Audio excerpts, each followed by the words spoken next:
I think we can all agree, raising kids, I mean, everyone wants to do what's best. Oh, absolutely. We've got our hearts in the right place. Yeah. But figuring out how to actually, like, guide these tiny humans, Yeah. it can be a little complicated. It can be a lot complicated. Absolutely.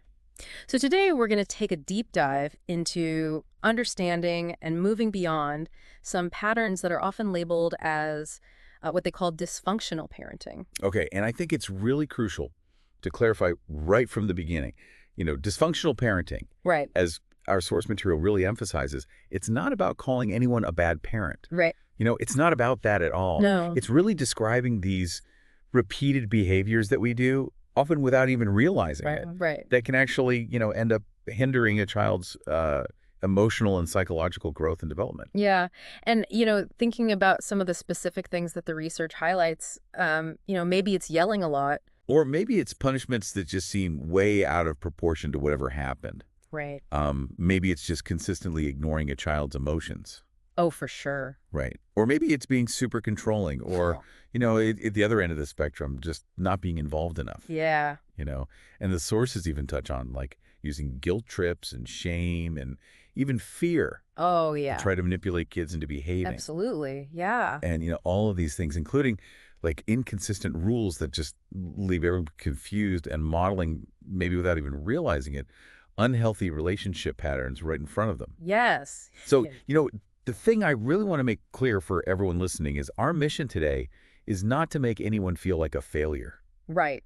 Definitely not. It's actually the opposite. Right. We want to explore some concrete and practical things you can do, some manageable steps, to really create positive change in your parenting. Exactly. It's about progress, not perfection. Yes, exactly. So let's jump into it. The first thing that the sources point to as kind of a crucial starting point is this idea of self-awareness. Why is it so important to take a look at ourselves? Like, why is that the foundation?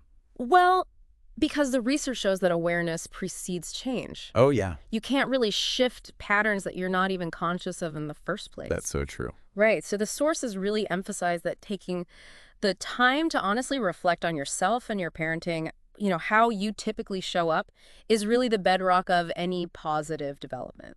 So I guess for anyone listening right now, maybe just take a breath and think about your typical reactions in different parenting situations. Yeah. I mean, our sources, they offer some really interesting questions to think about. Like, one of them is, am I modeling the behavior that I want my child to learn? That's such a good question. Right.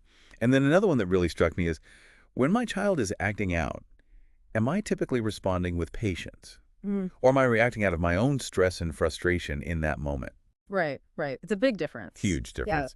So what are some ways that we can really kind of dig into this self-reflection?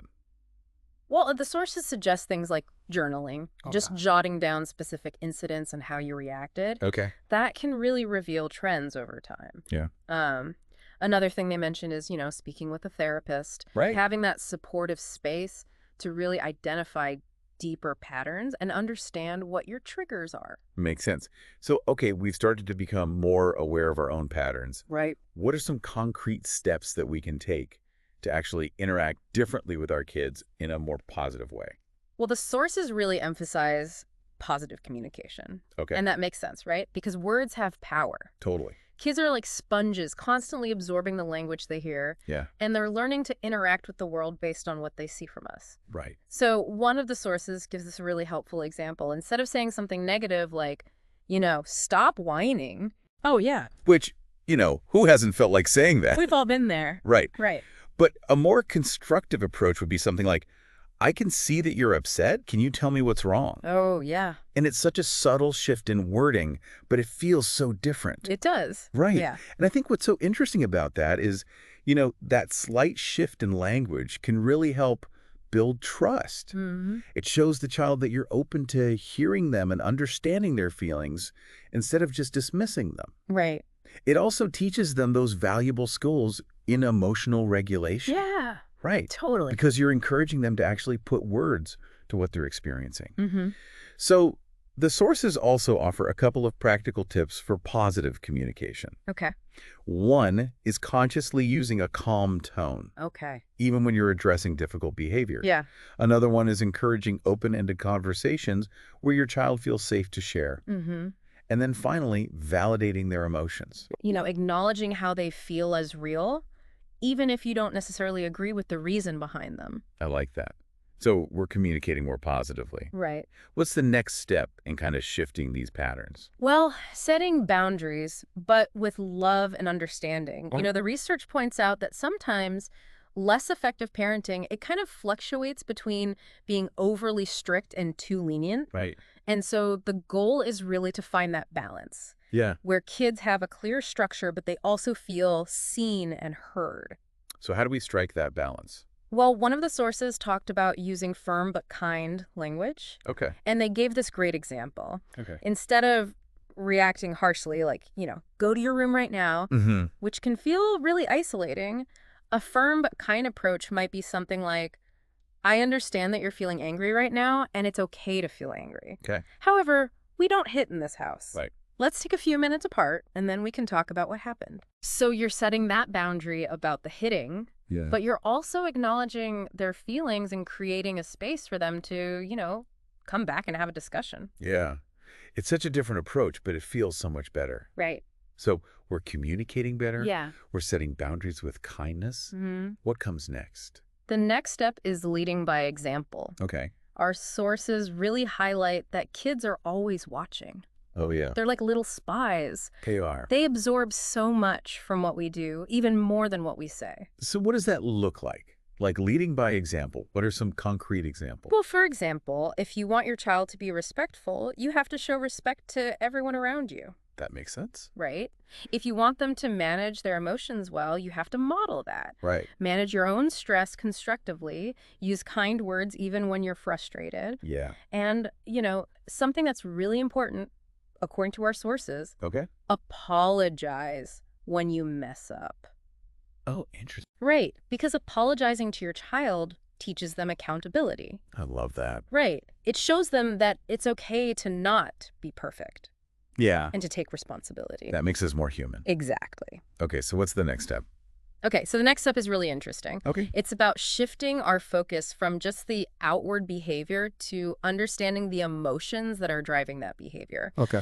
The sources point out that a lot of times parents get really hung up on controlling their child's actions Right. without really digging deeper into what's causing those actions. Yeah. So what they suggest is prioritize connection over control. So can you give us like an example of what that might look like in like a real life parenting situation? Sure. Imagine your kid is having a total meltdown. Okay. Right. Been there. A control-oriented response might be, stop crying or I'll take away your screen time. But a connection-focused approach would be getting down on their level and saying, I see that you're really upset. Do you want a hug? And maybe then we can talk about what's making you feel this way. Oh, wow. Okay, that's so different. Right. And the idea here is that connection before correction builds trust. I like that. Right. When a child feels understood, they're way more open to guidance. Yeah, that makes sense. So we've got 4 steps so far. Yes. What's number 5? Okay. Number 5 is creating consistent routines. Okay. Kids thrive on structure and predictability. Yeah. Knowing what to expect helps them feel safe and secure. So why is that regularity so important? Well, it really helps to minimize anxiety. Okay. When kids know what's coming, they feel more in control of their world. Yeah. And the sources suggest some simple things like having a family calendar everyone can see, Right. trying to keep bedtimes and meal times consistent, Mm-hmm. and even just scheduling dedicated family time for connection. Yeah. So we're getting to the end here. We are. What's the last step?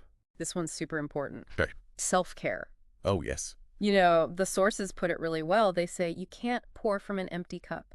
That's so true. If you're constantly running on empty, you're not going to be able to show up for your kids in the way that you want to. Right. And it's so easy as a parent to put our own needs last. Oh, absolutely. Yeah. So what kind of self-care are we talking about?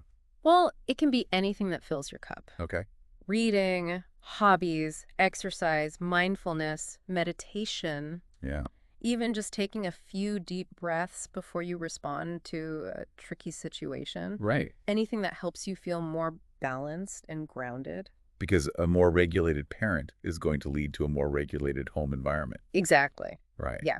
Okay, so we've covered a lot. Can we just recap those key steps again? Absolutely. So to move beyond those less helpful patterns, We're talking about cultivating self-awareness, practicing positive communication, establishing boundaries with love, leading by example, prioritizing emotional connection, creating consistent routines, and making self-care a priority. Those were really, really helpful.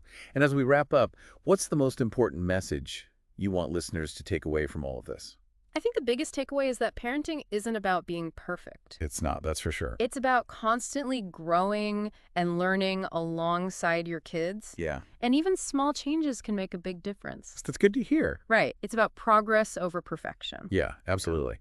So for everyone listening, as you think about all of this, what resonated with you? What's one small, intentional step you could take this week? Yeah. Maybe to start shifting things in a more positive direction. Absolutely. Just one small step. Just one. And remember, it's all about progress, not perfection. So keep learning, keep growing, and keep showing it for yourself and for your kids. That's it. And hey, maybe we'll see you back here next time for another deep dive. Sounds good.